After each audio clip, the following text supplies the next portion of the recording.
شروع ہو گیا اور میں جہیز کا سخت مخالف ہوں. آپ کو بتا دینا چاہتا ہوں جہیز مانگنا یہی سب سے بڑا جرم ہے. نہ جہیز دینا گناہ ہے اور نہ جہیز لینا گناہ. جہیز دینا اور لینا یہ تو سنت ہے. جہیز دینا میرے مصطفیٰ کریم کی سنت ہے. میرے آقا صلی اللہ علیہ وسلم نے اپنی بیٹی حضرت سیدہ خاتون جنت کا جب نکاح پڑھایا ہے، میرے مصطفیٰ نے حضرت علی کو حضرت فاطمہ کے نکاح میں جہیز عنایت فرمایا.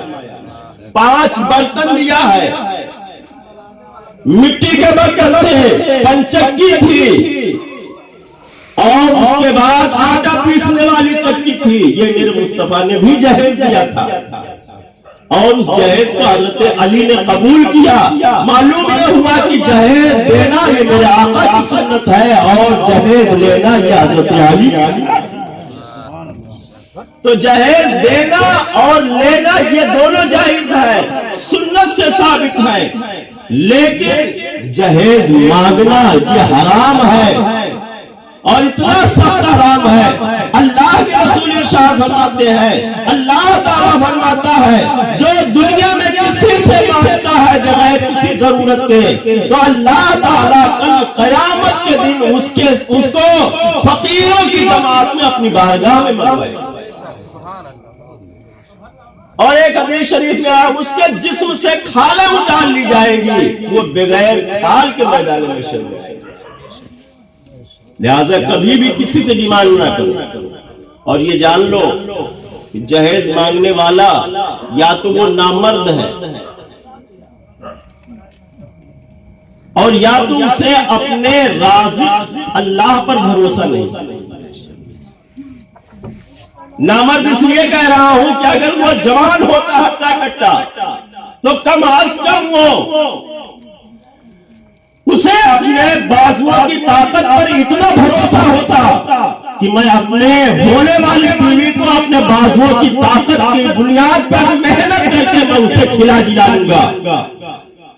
اور اگر وہ شخص کے اندر ہمت ہوتی، مردانگی ہوتی تو کبھی بھی وہ اپنی مردانگی کا سودا چند سکوں کے عوض نہ بیچتا.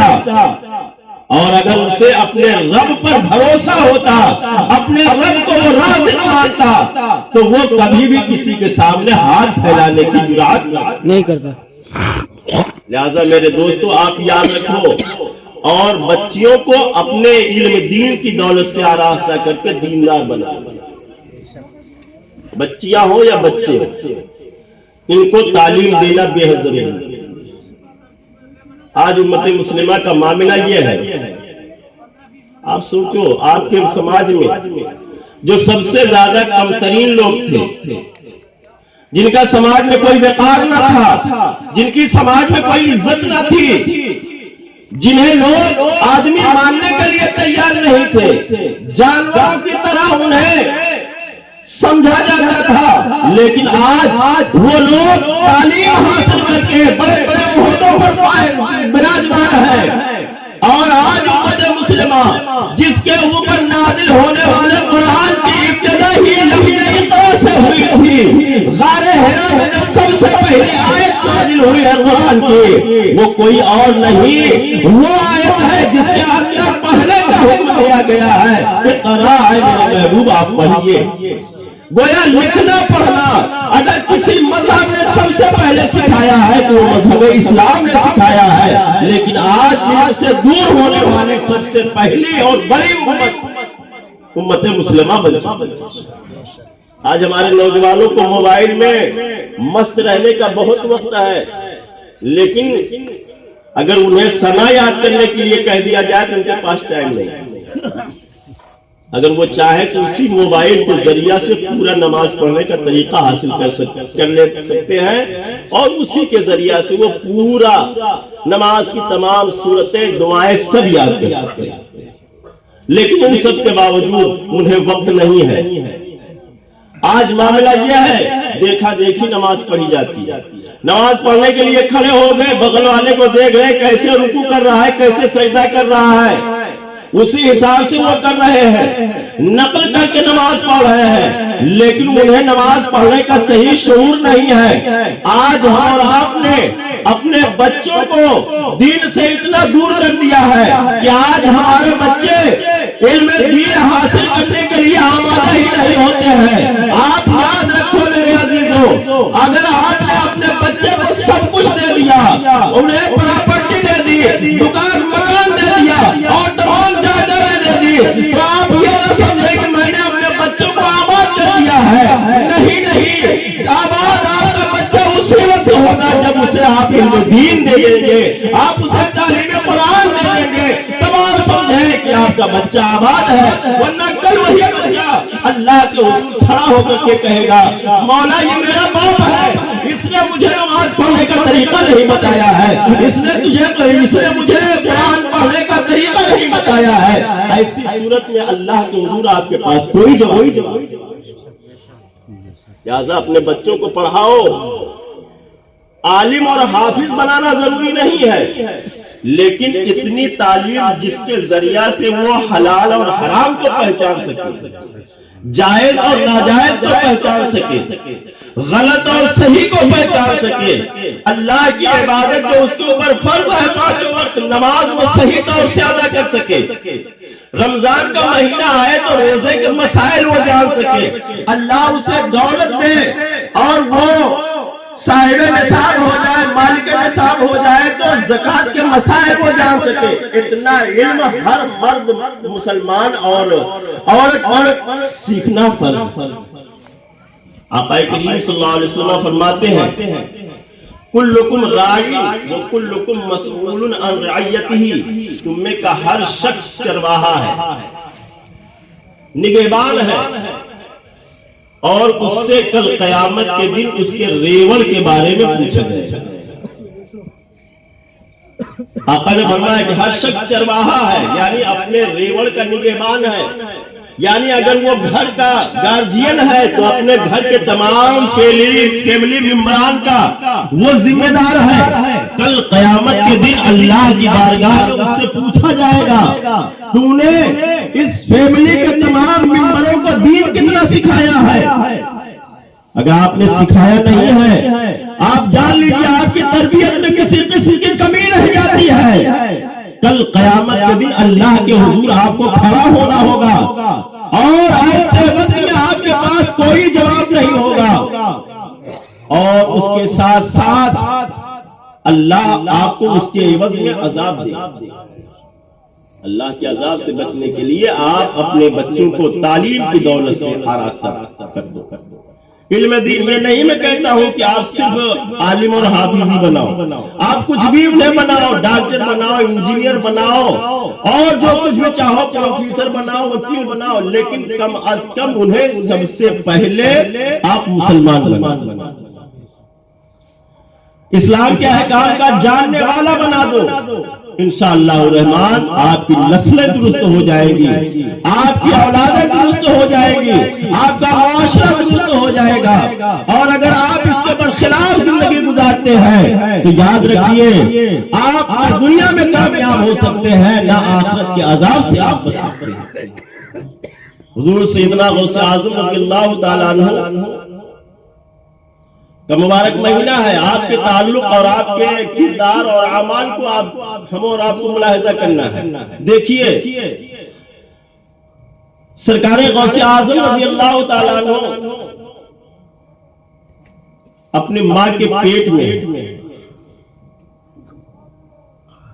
آپ کی ولادت ہوتی ہے، جب آپ کی عمر شریف 4 سال 4 ماہ 4 دن کی ہوئی، آپ کے والد بزرگوار محلے کے مولوی صاحب کے پاس، حافظ جی کے پاس لے کر کے گئے سرکار غوث اعظم کو، بڑے پیر کو، اور استاد سے کہا کہ میرے بچے کو آپ قرآن مجید شروع کرا دیجئے۔ سرکار غوث اعظم رضی اللہ تعالیٰ عنہ کو استاد کے سامنے بیٹھا دیا، استاد نے کہا بیٹا پڑھیے اعوذ باللہ من الشیطان الرجیم بسم اللہ الرحمن الرحیم سرکار غوث اعظم نے اپنی توتلی زبان سے جب پڑھنا شروع کرتے ہیں، اپنی ننھی منی زبان سے پڑھتے ہیں، اعوذ باللہ بسم اللہ کرنے کے بعد آپ الحمد سے شروع کرتے ہیں اور پڑھتے چلے جا رہے ہیں۔ پہلا پارہ آپ پڑھ ڈالتے ہیں، دوسرا پارہ شروع کر ڈالتے ہیں، آپ پڑھتے آگے چلے جا رہے ہیں۔ استاذ کے چہرے پر شکن پھیلتی چلی جا رہی ہے، حیرانی کے عالم میں استاذ ہے کہ یہ کسی انسان کا بچہ ہے کہ کوئی جنات یا فرشتہ ہے۔ اس عمر میں تو بچوں کو ان کی زبان توڑنا پڑتا ہے، انہیں سکھانا پڑتا ہے، بیٹا کہو الف، بیٹا کہو بے، لیکن یہ تو اعوذ باللہ بسم اللہ کر کے اور پڑھتا چلا جا رہا ہے۔ استاد نے روکا اور پوچھا بیٹا تم انسان ہو یا جنات یا فرشتے ہو؟ حضور غوث اعظم نے فرمایا نہیں میں انسان ہوں، میں سید ابو موسیٰ ابو صالح جنگی دوست کا بیٹا ہوں، میری ماں سیدہ فاطمہ امۃ الجبار ہیں اور میں انہی کے گھر میں پلا بڑھا ہوں۔ کہا یہ بتاؤ تمہیں اس عمر میں اتنے قرآن مجید کے پارے کیسے یاد ہیں؟ اس وقت غوث اعظم نے فرمایا میں اپنی ماں کے شکم میں تھا، میری والدہ محترمہ 17 پارے قرآن مجید کا حفظ کیے ہوئے تھی، اسے روزانہ تلاوت کرتی تھی۔ میں اپنے ماں کے شکم میں رہ کے ماں کی تلاوت کی آواز سنتا تھا اور اسے سن کر کے میں نے بھی حفظ قرآن کر لیا ہے اور مجھے بھی 17 پارہ قرآن مجید یاد ہے۔ سرکار غوث اعظم رضی اللہ تعالیٰ عنہ کے اس واقعے نے ہم اور آپ کو ذہن دیا کہ ماں کے پیٹ میں پلنے والا بچہ بھی اپنے ماں کی حص و حرکت، اس کے کردار، اس کے رہن، اس کے آواز سب کو اپنانے کی کوشش کرتا ہے۔ اور آپ یہ نہ سمجھیں، آج ہماری ماں اور بہنوں کو میں مخاطب کر کے بتانا چاہتا ہوں، ڈاکٹر نے کہہ دیا کہ بیڈ ریسٹ پہ رہیے آپ حمل کے دوران، تو بیڈ ریسٹ پہ کیا کرتی ہیں؟ صرف دن بھر موبائل دیکھتی رہتی، سیریل دیکھتی، کام نہیں ہے، ڈاکٹر نے منع کیا ہے کام مت کرنا کوئی بھاری، لیکن آپ جانتے ہیں اس کا اثر اس بچے پر ہو رہا ہے۔ اگر وہ بچہ ماں کے پیٹ میں جو ہے آپ کی ہر حرکت کو اختیار کر رہا ہے، اگر آپ کلمہ شریف پڑھتی تو بچہ کلمہ پڑھنے والا پیدا ہوگا، اگر آپ درود پڑھیں گے تو بچہ درود پڑھنے والا پیدا ہوگا، قرآن کی تلاوت کرتے حمل کے دوران تو بچہ قرآن کا قاری پیدا ہوتا۔ اور یہی نہیں ہے، اگر وہ آپ جادو بھی نہیں کریں گے، نماز پڑھیں گے تو بچہ اپنے وقت کا نمازی اور پرہیزگار پیدا ہوگا۔ اگر سیدہ امۃ الجبار فاطمہ ہوگی تو ان کی گود سے پیدا ہونے والا بچہ غوث اعظم پیدا ہوگا۔ اگر ماں سیدہ خاتون جنت ہوگی تو ان کی گود سے پیدا ہونے والا بچہ حسن و حسین ہوگا۔